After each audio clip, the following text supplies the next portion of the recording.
Today I'd like to introduce you to someone who I feel has become a friend. His name is Mark Leta, and he discovered a love of photography at the age of 14 when he got his first camera. He started taking photos of homeless people in Chicago and Detroit, where he grew up. And for about 20 years, he was a very successful, award-winning international photographer for Fortune 500 companies like IBM and Coors, Estee Lauder, Bose.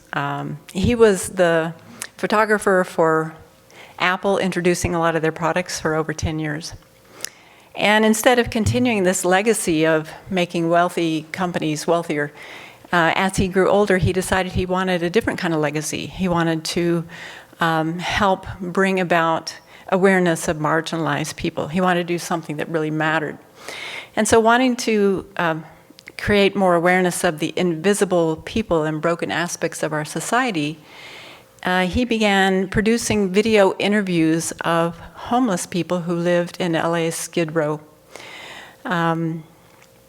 So to date, he's filmed over 4,000 of these interviews. And Mark has an amazing ability. He's very disarming, he's very charming, he's very trustworthy. And the interviews are so personal, so caring. He takes care of the people that he's interviewing.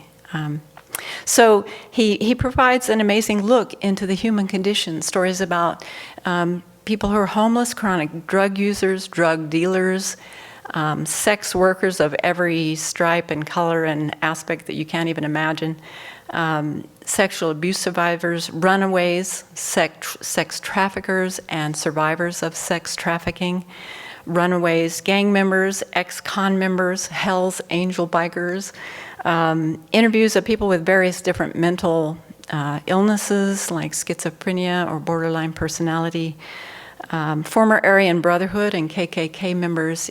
You name it, he's got it on there. He did a number of interviews with people who live in poverty in the Appalachian area. So he's really trying to get this broad spectrum of society that many of us may not have access to. So I'd like to tell you about 3 people that I've met on his website. The first one's a little bit challenging, but this is Jerry. And Jerry played varsity basketball in high school. He started for his high school basketball team as a sophomore, a junior, and a senior. And he was recognized as one of the 75 most talented basketball high school players in California. At the age of 42, he was working as a machinist, producing airplane parts, when he was standing at a bus stop and a random person came by with a shotgun and shot him in the face.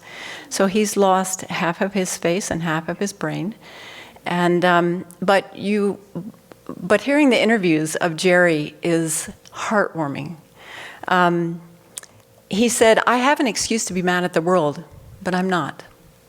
When asked what he would say to the man who shot him, he said, I forgive you, man, I love you." And when Mark asked him, if you could have anything, what would you like? And he's paused for a minute and he said, "I'd like for everybody to be happy. That would make me happy."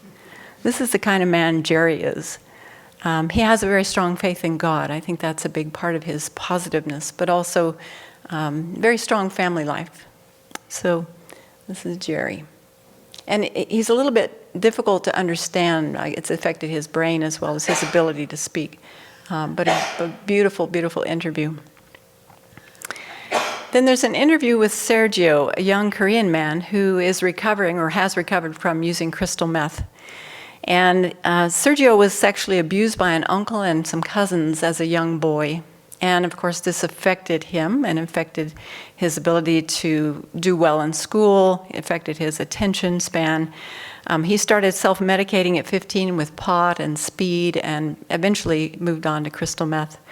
He dropped out his freshman year of high school, but later got a GED when he was incarcerated. And when his dad died, I think he was around 18, his drug use really went through the ceiling. And that's when he started mainlining crystal meth. For 2 years, he lived on Skid Row, and to hear him tell of it, he lived in abandoned apartments and lived on the street. He started using crystal meth primarily because it would keep him up at night so that he wouldn't get robbed. He was awake at night, and if you sleep during the day, you're safer. So this was his strategy. But eventually he got fed up of living on the street. He was incarcerated. He entered rehab. And the second time he went through rehab, he graduated. He's been clean since then. He now has a job and a wife, and his life is on a good track. There's another person named Genevieve, and Genevieve works as a prostitute. She was sexually abused by an older brother at a very young age. I think she was 8 or 9, and then physically abused by her father. On her first date, when she was 16, a man took her to a hotel and had sex with her, and as he was leaving the room, he threw $300 down on the bed, and she was thrilled. That's what started her life as in prostitution. It's such a power rush to make money doing something like that.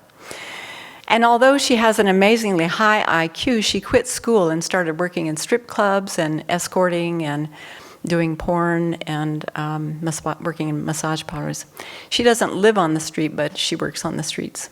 And he's done a series of interviews with her. And it's interesting that in each of the interviews, she dresses a little bit differently, and she has a little bit of a different sense of self, although she's still doing the same work.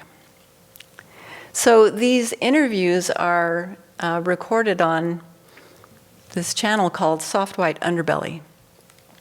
And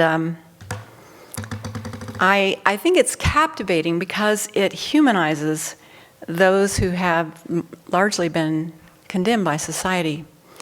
Like I said, I think it was Joseph who sent this link around, and I followed up on it. I've only watched 8 or 9 of the videos, but each one of them has left such a deep, indelible mark on my heart that I wanted to share this as a very rich resource for some of us who don't have access to parts of these societies. You know, we've been isolated, protected from these parts of society.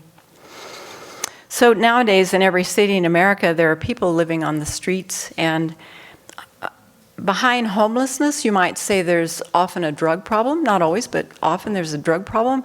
And behind the drug problem, there's often mental health issues. And when you look deeper, you peel a few layers back. Behind the mental health issues, you'll find family trauma, lack of education, lack of opportunity, things like this. Mark said that in a large number of the stories that he did on LA's Skid Row, the father was often in jail and the mother was on drugs, and the kids had no role model. So as he has kept peeling back the layers over the years, and I think it's coming up on 15, 20 years for him doing this work, what he has concluded for himself is that the real problem is a lack of love, a lack of respect, a lack of dignity, human dignity.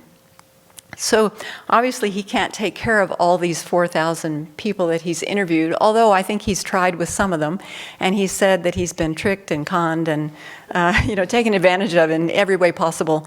But he's happy to do that. So he's using his talents and his skills to create awareness.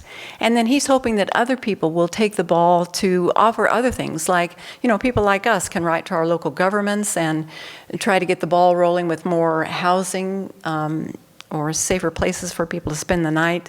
Other people might pick up the ball and try to provide food and other resources like that, mental health resources. So each of us, if we can do our part, then maybe as a society, it's not going to happen from the government down, but maybe as a society, we can take better care of people who have been marginalized. It may be human nature to want to simplify solutions to big problems like this, and there's no guarantee that providing rehab or all the resources that a person could possibly need, that they will actually take it and use it. He said in the cases that he's seen where people have turned their life around and gotten out of these dire situations, it's mostly been a person quietly doing it on their own. It hasn't been so much about people coming in and rescuing them. A person had, the inclination within themselves, and they've done something about it. So he says that his motto is that to make a real difference, we need to think long term. And this reminded me of His Holiness. In his long-term vision and introducing SEAL learning with children, get them to be interested in compassion, using compassion as a way to cope with different situations in their life. And Mark says, that maybe we can do something for the kids of these people or the kids of these people. So to really be thinking long-term, to maybe try to get some stability within the family life through housing and other resources so that the kids at least have that stable basis to start from.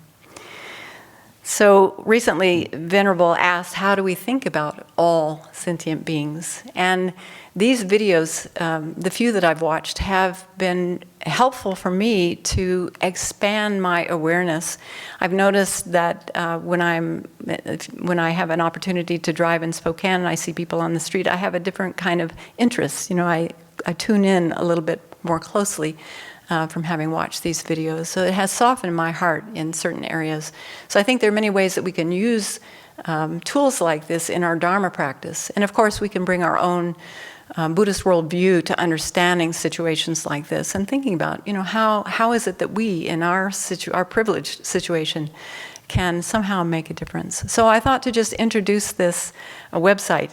It's called Soft White Underbelly, and maybe it'll be of interest to you.